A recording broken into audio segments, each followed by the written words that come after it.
di dalam waktu 3 hari itu dia nggak memverifikasi absen, istilahnya kan dia dianggap alfa nih harusnya kan. Nah itu berarti perusahaan berhak nggak sih nggak membayar dia gitu?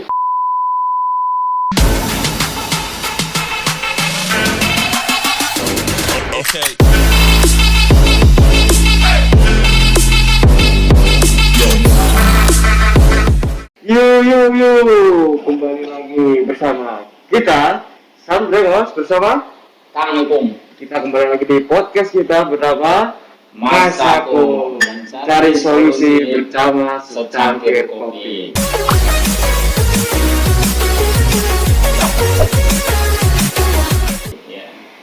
Oke, Kang Hukum. Ini hari ini kita pengen ngobrol terkait masalah inilah ya, kumpling lah. Jadi kita di mes, di lapangan seringlah kita dengar karyawan-karyawan kita itu yang sharing.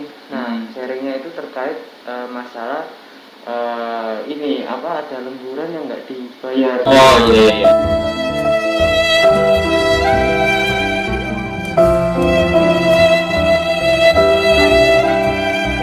Protes tuh. Yeah. Nah, Pak, ini lemburan saya ini kok nggak dibayar ya? Apa gitu kan? Apa salah saya gini gitu kan?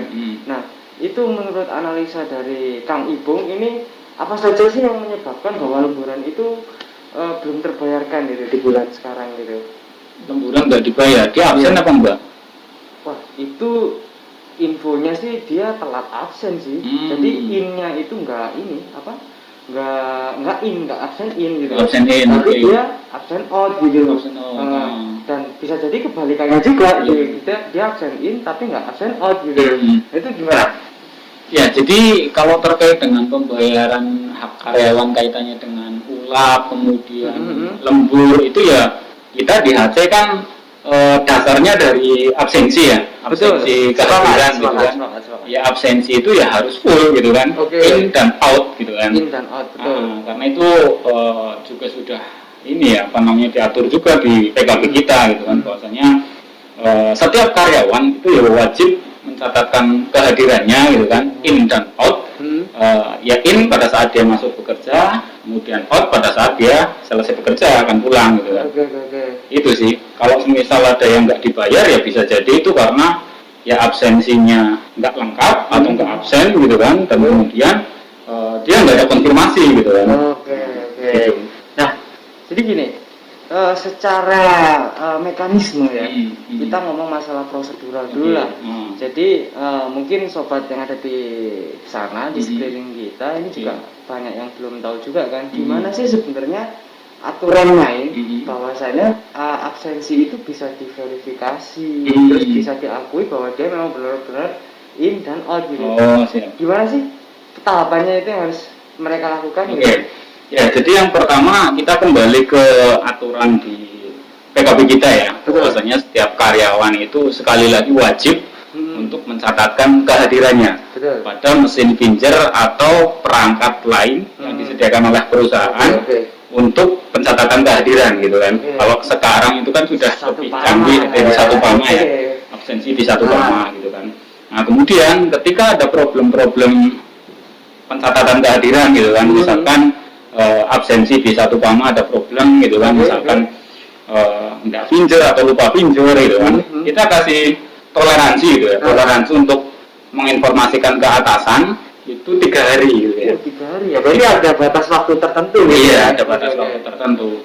Kenapa kita kasih 3 hari ya, karena kita berikan kesempatan kepada karyawan ya kan, kadang mungkin kita ada problem apa namanya lupa atau kemudian ada problem sinyal atau apa sehingga tidak bisa pinjer gitu kan. 3 hari itu adalah misalkan tanggal 1 nih, tanggal 1 kita lupa nggak pinjer gitu kan, maka 3 harinya itu adalah tanggal 1 itu gitu kan, kemudian tanggal 2, tanggal 3 gitu. Kalau sudah sampai ke tanggal 4 artinya sampai tanggal 4 kok belum ada informasi ya, kita anggap sebagai alfa gitu kan. Nah lebih dari 3 hari tidak ada verifikasi ya kita anggap alfa. Apalagi sekarang kan sudah ada satu pama ya, kita bisa memastikan gitu kan bahwasanya hari ini kita pinjernya udah benar atau belum kan bisa dicek di satu Pama tuh. Betul. Secara daily real time gitu kan bisa dicek. Kalau misalkan hari ini saya pinjernya bermasalah nih, langsung sampaikan ke atasan. Gitu kan untuk diverifikasi gitu sih. Oke. Jadi gini Kang Ipung. Misalkan nih, kan ada beberapa rekan kita itu yang ada di nggak hanya di office lah ya, di lapangan. Nah, di lapangan pun mereka juga tanya, loh Pak, ini kita gimana cara verifikasinya? Kalau orang office kan bisa gitu kan. Nah, kan tadi Kang Ipung mengatakan bahwa kita harus lapor ke atasan kan. Nah, ternyata setelah kita lihat, jika misalkan absensi itu masih belum terverifikasi, harusnya kan dari pihak karyawan itu memfollow up kan ke atasan. Betul. Tapi terkadang juga ada beberapa yang atasan itu juga belum memverifikasi, belum progres gitu loh. Nah, di sini gimana sih HC untuk menjembatani kepentingan itu? Jadi karyawan bisa mengingatkan, tapi nggak ingat nih atasan. Tapi atasan akhirnya juga nggak ingat, terus kita biar mengingatkan kedua belah pihak itu gimana sih? Gitu ya. Jadi kalau kita di HC sendiri kan juga sudah berbaik hati gitu kan, berbaik hati untuk istilahnya reminder secara daily gitu kan, kita tarik reportnya gitu kan, siapa yang absennya bermasalah kita sampaikan juga ke grup-grup PIC admin, PIC atasan gitu kan, untuk segera di follow up gitu ya. Harapannya memang itu sebagai upaya saling mengingatkan gitu ya. Walaupun sebenarnya kehadiran TR itu kewajiban setiap karyawan, tapi juga kita di HC juga membantu untuk mengingatkan gitu kan, hari ini absennya siapa yang bermasalah gitu kan, kita sampaikan ke departemen. Harapannya juga dari atasan, dari departemen terkait, ketika ada anggotanya yang kemudian ini acaranya bolong, segera diverifikasi gitu kan, peduli lah ya mereka. Peduli, segera verifikasi. Harapannya nggak lewat dari yang 3 hari, karena kalau lewat dari 3 hari ya itu sudah terhitung alfa. Jadi dari karyawannya sendiri juga harus peduli lah ya dengan absensinya, bahwa itu kepentinganmu loh ya. Terus atasan sendiri juga harus peduli dengan ATR-nya atau absensinya juga bawahannya gitu loh. Jadi kedua belah pihak ini saling peduli sehingga tidak ada miss lah ya, ataupun secara sistem maupun secara realnya seperti apa itu nggak ada miss kan. Nah, yang terakhir nih Kang Ibu, di sini kan sebenarnya perusahaan itu kalau misalkan di dalam waktu 3 hari itu dia nggak memverifikasi absen, istilahnya kan dia dianggap alfa nih harusnya kan. Nah, itu berarti perusahaan berhak nggak sih nggak membayar dia gitu? Ya, intinya kembali ke tadi ya, bahwa dasar kita melakukan pembayaran terkait dengan lembur atau pulang itu kan dari absensi tadi. Kalau terkait dengan gaji pokok sih itu kan nggak bisa. Kalau di Pama kan nggak dipotong, nggak masuk kan nggak dipotong. Gaji pokok tetap dibayarkan. Cuma dasar daripada kita membayar pulang, membayar lembur gitu kan, itu kan dari absensi. Contoh misalkan kita absensinya hanya in saja gitu kan. Padahal kalau kita bayar, kalau hanya in saja, bagaimana kita tahu bahwa dia sudah bekerja lebih dari 4 jam sehingga berhak pulang gitu kan? Terus bagaimana kita bayar lemburnya? Bagaimana dasar kita tahu bahwa benar-benar dia itu bekerja sampai misalkan 12 jam gitu kan? Bagaimana dasar kita tahu kalau absensinya bolong gitu kan?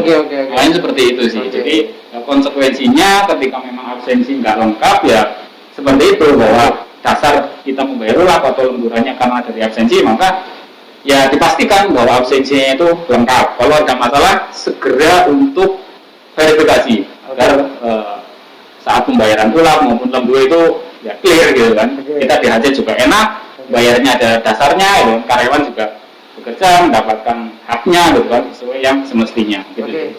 Baik, itu dari pembicaraan kita di sini ada sedikit kesimpulan lah, bahwasanya kita sebagai karyawan kita itu memang harus wajib finger in ya kan, masuk dan finger out.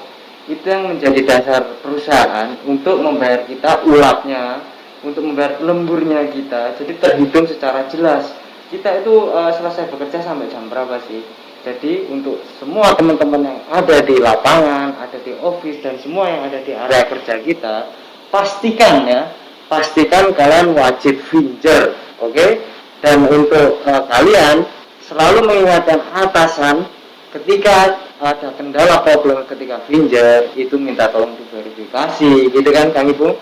Dan dari atasan pun juga peduli bahwa kondisi subordinatnya itu ada kendala sehingga dia juga harus memverifikasi di sistem. Dan kita juga nggak akan capek-capek kok mengingatkan departemen untuk memverifikasi absensi. Mungkin itu kesimpulannya. Kita ngopi seruput sedikit, Kang Ibu.